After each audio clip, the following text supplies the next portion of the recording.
नमस्कार. आज केला मसूर पुलाव. तर कुकरमध्ये तेल आणि तूप दोन्ही एकत्रच तापवलं. त्यामध्ये तमालपत्र फोडणीला घातलं. त्यानंतर उभा चिरलेला कांदा आणि त्यामध्ये थोडीशी आलं लसूण पेस्ट घातली.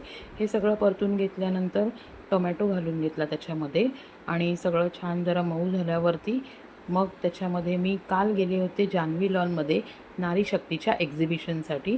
तर तिथे मी स्वाद सुगमचे मसाले बघितले. तर मी ट्रायलसाठी काही मसाले आणले होते. त्यापैकी हा दम बिर्याणी मसाला. तर हा 2 चमचे मी घातला आहे आणि 1 चमचा लाल तिखट घातलं आणि एकीकडे पाणी उकळत ठेवलं होतं. मग याच्यामध्ये मी 2 चमचे दही घालून घेतलं.